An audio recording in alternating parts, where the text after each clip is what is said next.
"I eat nothing I can pat," my wife Florence remarked as we were traveling west by train.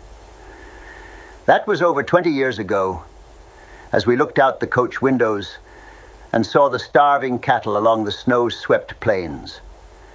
The cattlemen, it seemed, found it cheaper to allow these animals to freeze and starve to death than to house and feed them during the severe winter. We looked on these dumb, unburied dead, and for the first time the idea that these were our lesser brethren, so to speak, came sharply home to us. On that train, we came to the realization that we have no right to kill to eat. We have no right to kill animals for our own benefit.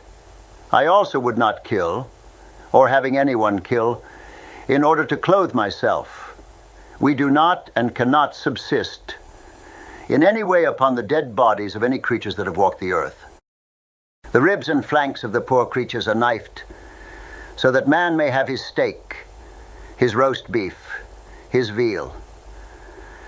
On that day, then and there, almost in unison, we both said, "We shall never eat meat again," and we never have.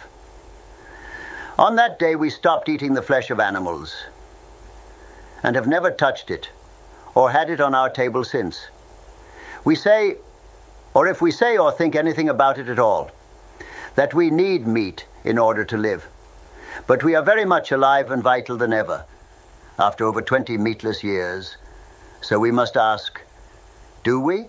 It was at first predicted by members of my immediate family that a wasting away, followed by an early death, would be my meatless fate.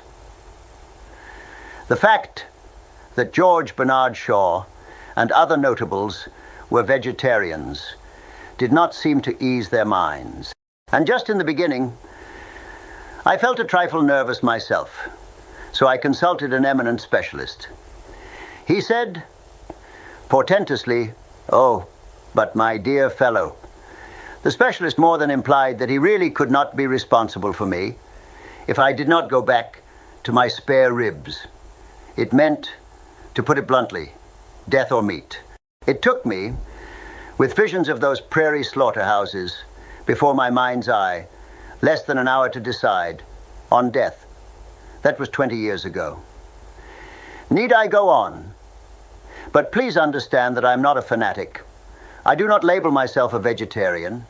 I eat eggs and, on occasion, fish.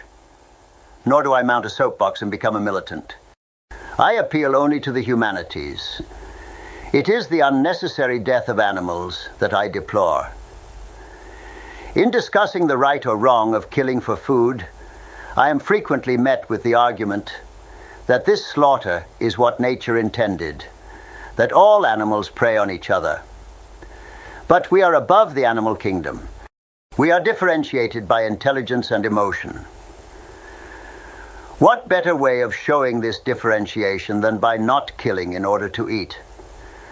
What valid excuse can we have left, since it has been clearly and definitely proved by vegetarians that man can live at least as well without meat as with it? But if it must take man several more generations to become sensitized to slaughter, then, at the best and the least, I ask that we kill kindly, swiftly, mercifully, with a minimum of suffering for those living things that die, so that we may have our steaks.